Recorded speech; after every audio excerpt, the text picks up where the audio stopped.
నమస్తే. TV5 brand new show trend setters కు స్వాగతం.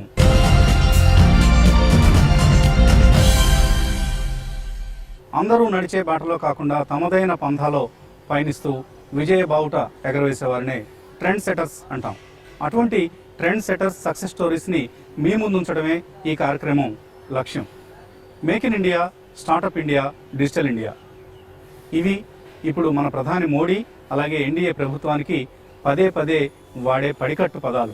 ఈ పదాల ఆవిర్భావానికి 6 ఏళ్ల ముందే ఈ 3 సూత్రాలను మిళితం చేస్తూ smart phones, feature phones, tablets వంటి అధునాతన ఎలక్ట్రానిక్ వస్తువుల ఉత్పత్తిని ప్రారంభించారు ఎర్రగుంట్ల గురుస్వామి నాయుడు. హైదరాబాద్లో ఈ మ్యానుఫ్యాక్చరింగ్ యాక్టివిటీని ఆయన ప్రారంభించే సమయానికి మేక్ ఇన్ ఇండియా కాన్సెప్టే లేదు.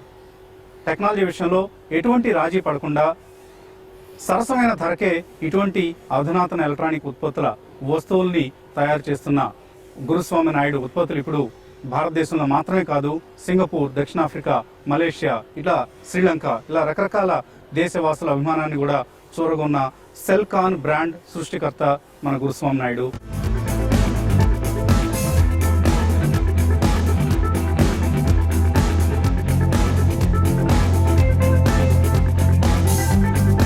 కార్పొరేట్ ప్రపంచంలో రాణించేందుకు, అగ్రగామి సంస్థగా ఎదిగేందుకు హార్వర్డ్ బిజినెస్ స్కూల్, కెలాగ్స్, వాటర్ వంటి ప్రపంచ స్థాయి స్కూళ్లలో మేనేజ్మెంట్ పట్టాలు సాధించాల్సిన అవసరం లేదని రుజువు చేశారు సెల్కాన్ సంస్థ అధినేత గురుస్వామి నాయుడు. వై గురుగా అందరికీ సుపరిచితమైన గురుస్వామి నాయుడు 10వ తరగతి కూడా పాస్ కాలేదు. చిత్తూరు జిల్లాలో ఓ మారుమూల పల్లెలో దిగువ మధ్య తరగతి కుటుంబంలో పుట్టి పెరిగిన గురు తన 18వ ఏటనే అన్నగారి వ్యాపారంలో పాలు పంచుకోవాల్సిన పరిస్థితి వచ్చింది. చేతి గడియారాలు, వాల్ క్లాక్స్ అమ్మకాలతో అన్నగారి భాగస్వామ్యంలో తన బిజినెస్ జర్నీని ప్రారంభించిన గురు వ్యాపార రంగంలో ఎన్నో కొత్త ట్రెండ్స్ కు దారితీశారు. మొబైల్ ఫోన్ రివల్యూషన్ తొలినాళ్లలోనే మేనమామ బాలు చౌదరితో కలిసి big C mobile stores retail chain కు నాంది పలికారు. 10 ఏళ్లలో బిగ్ సి తెలుగు రాష్ట్రాల్లోనే అతి పెద్ద రీటైల్ చైన్ గా ఆవిర్భవించిన తరువాత 2009లో సీటెల్ పేరిట చైనా నుంచి దిగుమతి చేసుకున్న ఫోన్లను ఎక్స్క్లూజివ్ గా అమ్మసాగడం సెల్కాన్ బ్రాండ్ ఆవిర్భావానికి నాంది పలికింది. 2010 జనవరిలో సెల్కాన్ ఫోన్ల తయారీని హైదరాబాద్ లో ప్రారంభించిన తరువాత నోకియా, శాంసంగ్, ఎల్జీ వంటి బహుళ జాతి బ్రాండ్ల పోటీని తట్టుకునేందుకు ఎన్నో వ్యూహాలు రూపొందించుకోవడం గురువుకు కత్తి మీద సామె అయింది. ఐఐఎంలు, ఐఎస్బీలలో తర్ఫీదు పొందిన బిజినెస్ మేనేజర్లు, మేనేజ్మెంట్ గురువులకు ధీటుగా ఈ చిత్తూరు యువకుడు పోటీ పడి నెగ్గడం తెలుగు వారికి మాత్రమే కాదు, యావత్ భారతీయులకు స్ఫూర్తిదాయకం. ఒక అసెంబుల్డ్ ఫోన్ల తయారీ సంస్థగా ప్రారంభమైన సెల్కాన్ ఇప్పుడు వివో, లీఎకో, జియోని వంటి గ్లోబల్ బ్రాండ్లను ఢీకొడుతూ ముందుకు సాగుతోంది.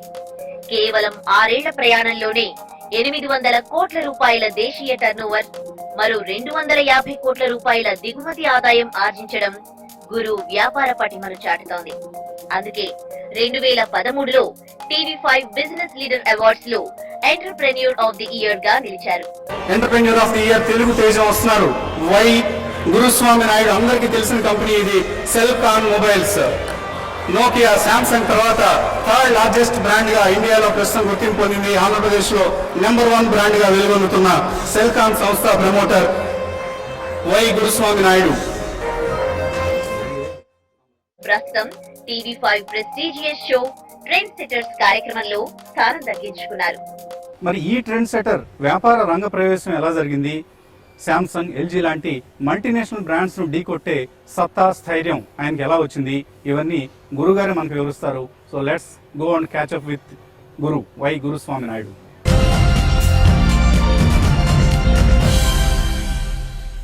హైదరాబాద్ మేడ్చల్ ఇండస్ట్రియల్ ఏరియాలో ఉన్న సెల్కాన్ మొబైల్స్ మ్యానుఫ్యాక్చరింగ్ ప్లాంట్లో ఉన్నాం. చాలా చాలా చాలా ఇన్స్పిరేషనల్ సక్సెస్ స్టోరీ గురుస్వామి నాయుడు గారిది. సో అటువంటి స్టోరీని మనం ఒకసారి గురుగారి ముఖత వినే ప్రయత్నం చేద్దాం. సో గురుగారు, congratulations, you have a very impressive factory in Medchal. Of course దీనికంటే పెద్ద ఫ్యాక్టరీని మీరు ఆంధ్రప్రదేశ్లో కూడా కడుతున్నారని విన్నాం.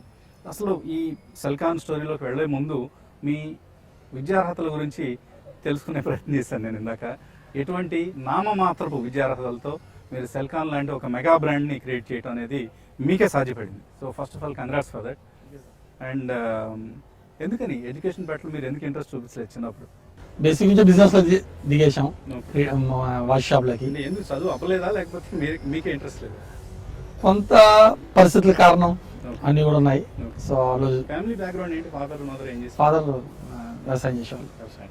చిత్తూరు దగ్గర మెట్టకొత్తూరు అని విలేజ్. సో విలేజ్లో వ్యవసాయం చేసేవాళ్ళు. అప్పటికే బ్రదర్ బిజినెస్లో ఉన్నారు. దాని మీద ఇద్దరు బ్రదర్స్. మీరు మీ బ్రదర్ అన్నయ్య బాలాచౌదరి గారు బ్రదర్ ఒక ఆయన ఉన్నారు, నెల్లూరులో ఉండేవాళ్ళు. ఒక ఆయన వచ్చి కృష్ణనాయుడు గారని మన చిత్తూరులో ఉంటారు. ఇప్పుడు కూడా ముగ్గురు బ్రదర్స్. సిస్టర్స్ లేదు, సిస్టర్ ఉన్నాం. సో ఒక సిస్టర్, ముగ్గురు బ్రదర్స్ ఉన్నాను. అంటే ఫాదర్ బ్యాక్గ్రౌండ్ ఏంటి? ఎఫ్లైంట్ ఫ్యామిలీనా, మిడిల్ క్లాస్? సో చాలా లో family, lower middle class. Okay. Only వ్యవసాయం చేసుకునే వాళ్ళం. బ్రదర్స్ మాత్రం బెంగళూరులో ఉండేవాళ్ళు. అంటే ఎందుకంటే మా ఏరియాలో వాటర్ ఉండదు పెద్దగా. ఆ ఏరియా మాది మెట్టకుతుర విలేజ్ ఏంటంటే కొంచెం వాటర్ తక్కువ ఉంటుంది కాబట్టి అప్పటి నుంచి ఇప్పుడు కూడా చాలా మంది వలస వెళ్ళిపోతూ ఉంటారు. బెంగళూరు బేస్ వెళ్తుంటారు, అలా వెళ్తుంటారు కాబట్టి. సో బ్రదర్ అప్పటికే బెంగళూరులో ఉన్నారు. బెంగళూరు నుంచి వస్తూ మళ్ళీ బిజినెస్ చిత్తూరులో పెట్టి మళ్ళీ నెల్లూరు షిఫ్ట్ అయ్యారు. సో అట్లా ఏంటంటే మనం ఇంకా బిజినెస్ చేద్దాం ఉద్దేశంతో బ్రదర్ దగ్గరికి వెళ్ళాం. 1974 మీ ఇయర్ ఆఫ్ బర్త్. సో 18 ఇయర్స్కి మీరు బెంగళూరు వెళ్ళి బ్రదర్ బిజినెస్లో నెల్లూరు వెళ్ళి బ్రదర్ బిజినెస్లో జాయిన్ అవుదామని వెళ్ళారు. ఏం బిజినెస్ బ్రదర్ది? Watch shops. మొత్తం టైటాన్ వాచెస్ అని ఇంకా హెచ్ఎంటీ అన్ని వాచెస్ ఉండేది. అప్పట్లో వాచ్ అనేది ఇంకా చాలా ఫ్యాషనబుల్ ఐటమ్. యాక్చువల్లీ అప్పట్లో వాచ్ అంతా ఆటోమేటిక్ కీ వాచెస్ ఎక్కువ ఉండేది. సో బట్ అప్పుడే మనకు వాచెస్ స్టార్ట్ అవుతున్నాయి.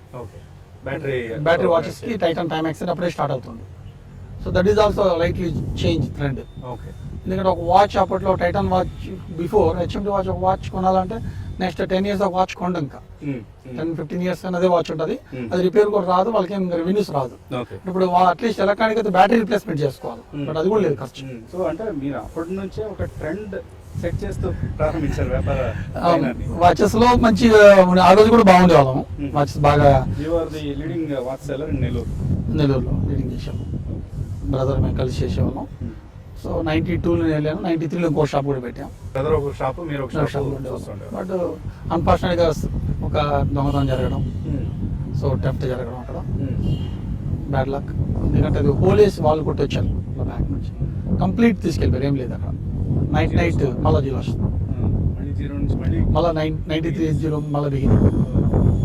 సో క్యాపిటల్ ఎక్కడి నుంచి వచ్చేది మీ బిజినెస్ అవసరం? క్యాపిటల్ అప్పుడు చాలా తక్కువ క్యాపిటల్ అండి.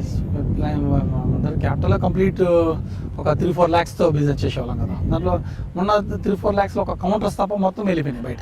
అది కొత్తగా పెట్టిన షాప్ తీసుకెళ్ళిపోయారు. నార్మల్గా ఒక వాచ్ షాప్లో మీరు వాచెస్ బాగా అమ్ముతున్నారు, మంచి ఆదాయం వస్తుంది. ఇంకా అక్కడ నుంచి కుటుంబ జీవనం వీటి పట్ల ఆసక్తి ఏర్పడుతుంది. ఎప్పుడు మ్యారేజ్ అయింది మీకు? 2000. సో ఇంకా చాలా టైం ఉంది. ఈలోగా మీరు వ్యాపార పయనంలో నెక్స్ట్ స్టెప్ ఏం తీసుకున్నారు? సో వాచెస్లో వచ్చేసరికి మేము 1998లో ఒక వినూత్న ఆలోచన వచ్చింది. అంటే మొత్తం కీ వాచెస్ ఉన్నాయి కదా, ఎలక్ట్రానిక్ వాచెస్ మీద ఇంట్రెస్ట్ ఉంది మార్కెట్లో. దాన్ని పసిగట్టేప్పటికే మేము డిజిటల్ ఒక బ్రాండ్తో టైప్ పెట్టుకుని ఎక్స్చేంజ్ ఆఫర్ పెట్టడం జరిగింది. అంటే మీరు ఓల్డ్ వాచ్ ఇచ్చేసేయండి, మీకు న్యూ టెక్నాలజీ వాచ్ తీసుకోండి. ఒక చాలా బిగ్ సక్సెస్ అయింది. ఒక big news for AP.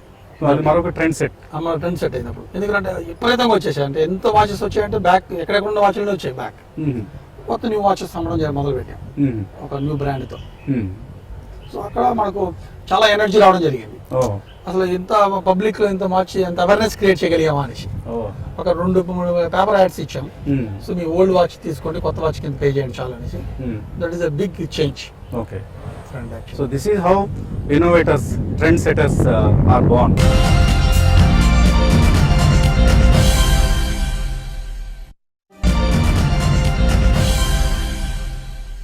So electronic watches sales బాగా పుంజుకుని ఉంటాయి. 98లో పుంజుకుంది బాగా. సో అదేవిధంగా 99, సో ఆ టైంలో ఫస్ట్ JTM లాంచ్ జరిగింది, మొబైల్ ఆపరేటర్. అప్పుడు ఇద్దరు ఆపరేటర్స్ కి లైసెన్స్ వచ్చాయి. నెల్లూరుకి వచ్చి JTM వచ్చింది, తర్వాత టాటా సెల్లర్ అని వచ్చింది. JTM. ఓకే. సో JTM ప్రవేశం మీ జీవితాన్ని ఎలా మలుపు తిప్పింది? జేటీఎం మా ఆపరేటర్ వచ్చారు, బట్ మేము we are not dealer. Okay. So నేను యాజ్ అ కస్టమర్గా జాయిన్ అయ్యాను. సో జాయిన్ అయిన తర్వాత కస్టమర్ గా మీరు వాళ్ళ దగ్గర నుంచి ఫోన్ ఒక తీసుకున్నారు. ఫోన్ తీసుకున్నాం వెళ్ళి. ఓకే. ఇవాళ సెల్కాన్ ఫోన్స్ మేము ఎలా అయితే షాప్ కి వెళ్ళుకుంటున్నాము, మీరు జేటీఎం ఫోన్ ని Yeah, JTM షాప్ కి వెళ్ళి కొన్నారు. ఒక ఆపరేటర్ ఏ మోడల్ కొన్నారండి అప్పుడు? నోకియా 5010 ఉండేది. నోకియా 5010. సో ఆ ఫోన్ తీసుకొని ఒక నంబర్ తీసుకున్నాను. That days out going 16 rupees, incoming 8 rupees time అది. నిమిషానికి 16 రూపాయలు అవుట్ గోయింగ్ ఛార్జ్ చేసేవాళ్ళు, ఇన్కమింగ్ 8 రూపాయలు. ఇన్కమింగ్ కూడా ఛార్జెస్ ఉంటాయని ఇప్పటి జనరేషన్ తెలియదు. తర్వాత ఈ ఎలక్ట్రానిక్స్ వచ్చిన తర్వాత కొంచెం ఇంట్రెస్టింగ్ ఉంది సబ్జెక్ట్. సో దాని మీద కొంతవరకు మేము చెన్నై వెళ్ళి ఎక్సైజ్ చేసాం. సో ఎలా ఉంది, ఎలా ఉంటున్నాయి మొబైల్స్, ఎక్కడి నుంచి వస్తాయి ఇవి, అసలు చైనా నుంచి అక్కడ హాంకాంగ్ ఎలా వస్తుంది, హాంకాంగ్ నుంచి సింగపూర్ ఎలా వస్తుంది, సింగపూర్ ఐ స్ట్రీట్ లోనే ఎందుకు మొబైల్స్ బిజినెస్ చేస్తారు, across the world I street లో ఎందుకు ఉండాలి, దాని మీద కొంచెం ఇన్వెస్టిగేషన్ మొదలు పెట్టాను నేను. సో మనం చెన్నై వెళ్ళడం, అక్కడికి వెళ్ళి పెద్ద పెద్ద హోల్సేలర్ని వెళ్ళి కలవడం, అసలు చెన్నై ఫ్లైట్ లో ఎందుకు దిగుతున్నాయి సింగపూర్ నుంచి, అసలు బేస్ ఏంటి సింగపూర్. ఎక్కువ ఈ హవాలా అన్అఫిషియల్ మార్కెట్ ఎక్కువ ఉండేదండి. అన్అఫిషియల్ మార్కెట్ సింగపూర్ నుంచి వచ్చారు, అది కూడా ఎక్కువ Singapore. Only Singapore, any country base Singapore. So దాని మీద మనం కొంచెం అవగాహన తీసుకొని ఇది స్మగుల్ గుడ్స్ మనం చేయలేమేమో అని కొంత డ్రాప్ అవ్వడం. సో తర్వాత మళ్ళా నోకియా బ్రాండ్, మోటరోలా లాంటి వాళ్ళు అఫిషియల్ మార్కెట్లో దిగడం ఇండియాలో. అప్పట్లో 28% ఎక్సైజ్ డ్యూటీ ఉంది, హైయెస్ట్ డ్యూటీ ఉంది. సో ఫోన్ తేవాలంటే చాలా కాస్ట్లీ. సో ఇలాంటి పరిస్థితుల్లో మనం ఈ ఫోన్స్ సెల్లింగ్ లో మంచి మార్జిన్స్ ఉండేలా ఉందని ఐడియా వచ్చింది. అంటే మార్జిన్ కన్నా ఫాస్ట్ రొటేషన్ ఉండేది. మాకున్న అడ్వాంటేజ్ అంటే మేము వాచ్ల్లో ఫర్ ఇయర్ 30 lakhs చేయగలిగితే బిజినెస్ చాలా గొప్ప. ఇయర్ అంతా కష్టపడితే 30 lakhs బిజినెస్ వస్తుంది. అంటే వాల్యూమ్స్ ఒక అంశం, వాల్యూ కూడా ఒక అంశం. అంటే అప్పుడు మార్జిన్స్ తక్కువ ఉన్నా వాల్యూ ఎక్కువ ఉంటుంది కాబట్టి దాని మీద ఇంట్రెస్ట్ ఎక్కువ వెళ్ళింది. అంటే టర్న్ ఓవర్ మనం చిన్న షాప్ లో తెచ్చి పెడతాం, డైలీ 1 lakh సేల్ రావడం. 1 year లో చేసే బిజినెస్ మనం 1 month లో చేయగలుగుతున్నాం. ఇక్కడ మార్జిన్స్ తగ్గినా కొంచెం ఎనర్జీగా ఉంది అని అవుతుంది. చిన్న just that is for interesting subject ఆ రోజుల్లో. లైఫ్ పార్ట్నర్ గురించి ఏమైనా చెప్తారా? మా హేమలతని కస్టమర్లో పెళ్లి చేసుకున్నాను. లేదు, అరేంజ్ చేశారు. సో తను తీసుకొని ఫస్ట్ హనీమూన్ ట్రిప్ వెళ్దాము, సో సింగపూర్కి వెళ్దాం అని చెప్పేసి సింగపూర్కి వెళ్ళాను. సింగపూర్కి వెళ్ళి సో హనీమూన్ అయిపోయిన 2 days అక్కడే కూర్చొని ఐ స్ట్రీట్లో అసలు ఈ నుంచి ట్రేడింగ్ ఎలా అవుతుంది, అసలు కాస్టింగ్ ఎలా వస్తుంది, వాళ్ళ ప్రైసింగ్, దీని ఎందుకు ఇండియాలో ఎంత కాస్ట్ పెరుగుతుంది, దాని మీద అనాలిసిస్ బాగా చేశాం. చేసిన తర్వాత బ్రదర్తో మాట్లాడి పెద్ద షాప్ పెడదాం, దీనికి ఫీచర్ ఉంది ఉద్దేశంతో. అంటే అప్పట్లో మొదట్లో ఎన్ని ఫోన్స్ అమ్మేవారండి మీరు? నెల్లూరులో ఉన్న మీ షాప్ ద్వారా ఎన్ని మొబైల్ ఫోన్స్ అమ్మగలిగేవాడు నెలకి? పర్ డే అప్పుడు కూడా మనం స్టార్టింగ్ లోనే డైలీ 15 phones అమ్మేవాళ్ళం. కానీ అప్పటికి మీరు షాప్ పెట్టినప్పటికీ ఇన్కమింగ్ కాల్స్ చార్జెస్ ఉన్నాయి. సో ఎక్కువ మంది కొనడానికి హెసిటేట్ చేసేవాళ్ళు. ఫోన్ అంటే అదేదో ఎక్స్పెన్సివ్ అఫైర్, మొబైల్ ఫోన్ అంటే అన్న ఒక భావన ఉండేది. అంటే అక్కడ ఇంకోటి కూడా ఏమవుతుంది అంటే మనకు నెల్లూరులో అమ్మే వాళ్ళు 1 or 2 people ఎక్కువ లేరు. మీరు ఒకళ్ళు ఉండదు, జిల్లా మొత్తాన్ని సప్లై చేయాలి. జిల్లాకి పర్ డే 15 అంటే చాలా తక్కువ. ఈ రోజు ఒక డిస్ట్రిక్ట్ లో పర్ డే 1000 phones సేల్ అవుతున్నాయి, 1500 సేల్ అవుతున్నాయి. సో మొబైల్ కొందాం అనుకునే ప్రతి వారికి మీ షాప్ కి రావాలి compulsory. That is the main content. మనం ప్లస్ కొత్త మోడల్స్ అని మనం ఎక్స్ప్లెయిన్ చేయడం, ప్లస్ ఆ మోడల్ లో ఉన్న ఫీచర్స్ మెయిన్ ట్రైనింగ్ అయ్యి ఫస్ట్ దాన్ని ఎక్స్ప్లెయిన్ చేసేవాళ్ళం. అప్పట్లో కాన్ఫరెన్స్ కాల్ లో మొబైల్ లో ఉందంటే సో అది చాలా తెలిసేది కాదు. వేరే వాళ్ళు కూడా కాన్ఫరెన్స్ తీసుకోవచ్చు ఆ మొబైల్ లో అనేది కొంత వెరైటీగా వినేవాళ్ళు అందరూ. అప్పుడు మీ బిజినెస్ పేరేంటి? బాలాజీ వాచ్ కంపెనీ ఉండేది. తర్వాత బాలాజీ వాచ్ అండ్ ఎలక్ట్రానిక్స్ అని పేరు మార్చి పెద్ద షాప్ ఒకటి పక్కనే. ఎలక్ట్రానిక్స్ అంటే obviously mobile sales. So Balaji electronics గా ఉన్న మీరు తర్వాతి కాలంలో ఒక పెద్ద రిటైల్ చైన్ కి సంబంధించిన బిజినెస్ ని ప్రారంభించారు, నాంది పలికారు. అది ఎప్పుడు జరిగింది? అది 2002లో విజయవాడలో స్టార్ట్ అయింది. బిగ్ సి మొబైల్స్ అంటే అప్పటికి మనం 2 years నుంచి మొబైల్స్ అమ్ముతున్నాం. ఓకే. సో ఆ రోజున మొత్తం గ్రే మార్కెట్ ఉంది కాబట్టి బిగ్ లెవెల్లో సో చేయాలి అనేసి అప్పట్లో. అంటే బిగ్ సి ప్రమోటర్ గా బాలు గారికి గుర్తింపు ఉంది.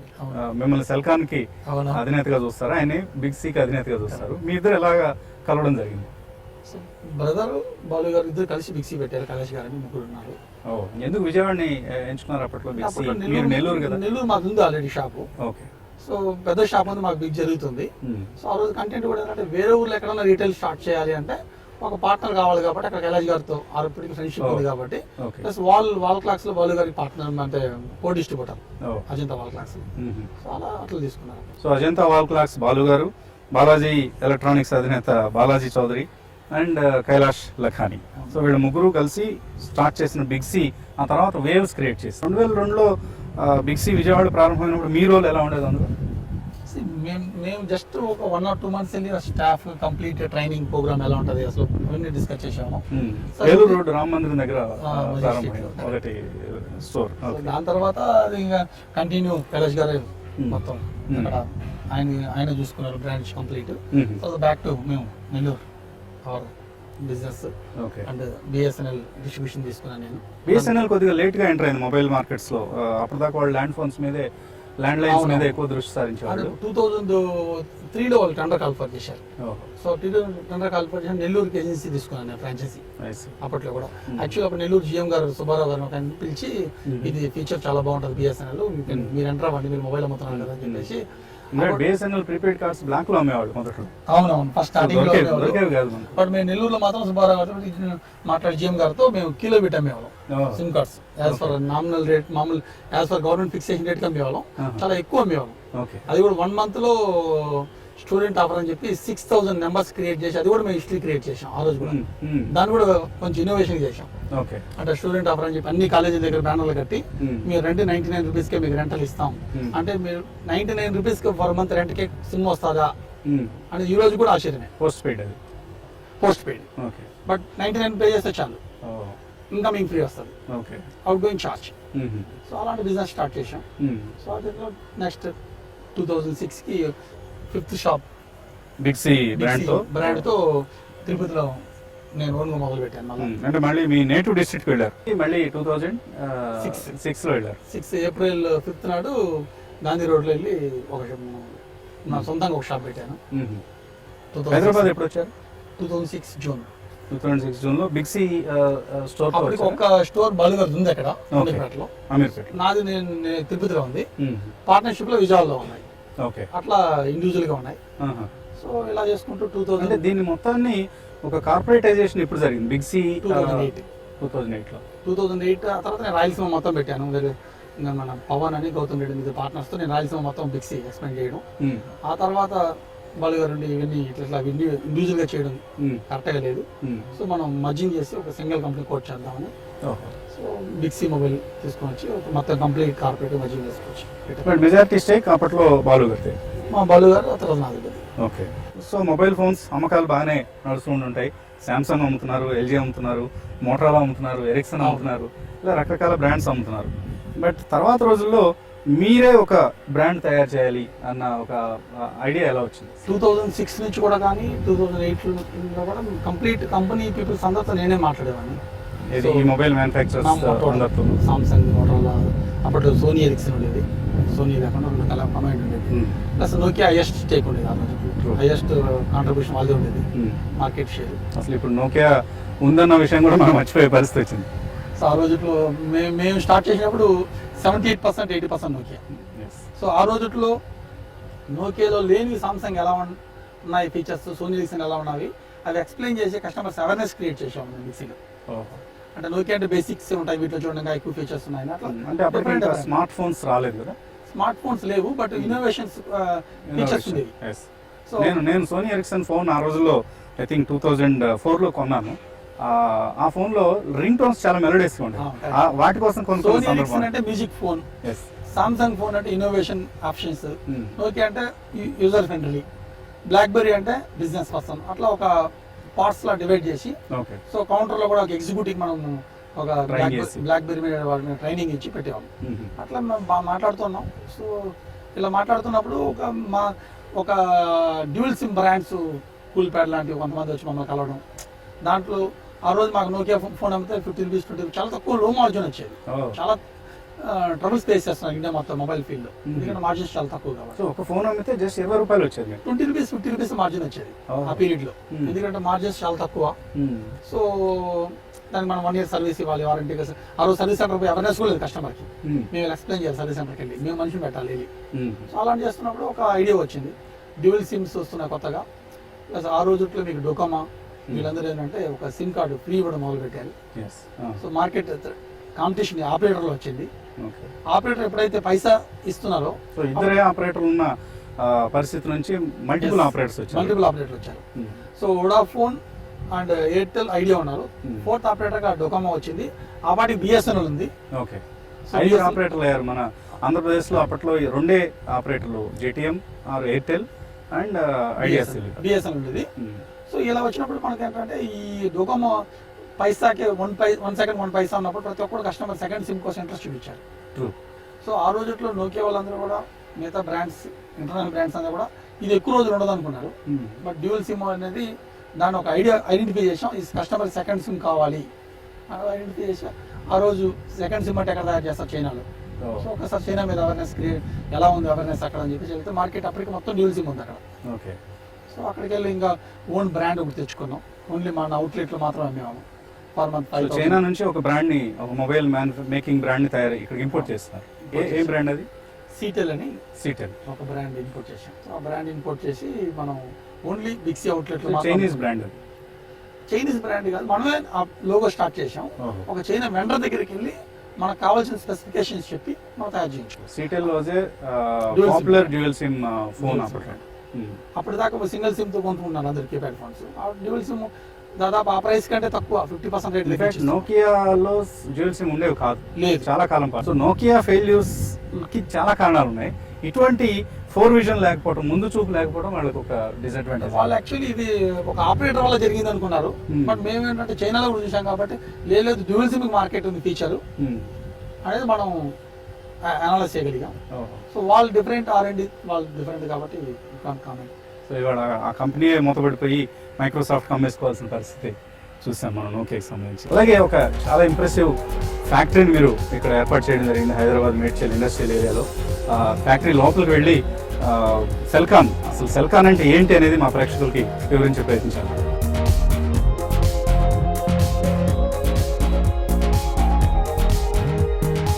గడియారాలు, ఎలక్ట్రానిక్ ఉత్పత్తులు అమ్మే ఒక చిన్న దుకాణంతో తన వ్యాపార ప్రస్థానాన్ని ప్రారంభించి సెల్కాన్ లాంటి ఒక దేశీయ మొబైల్ దిగ్గజంగా వ్యాపార ప్రస్థానాన్ని రూపుదిద్దుకున్న గురు వ్యాపార ప్రయాణంలో 2వ భాగాన్ని నెక్స్ట్ ఎపిసోడ్లో చూద్దాం.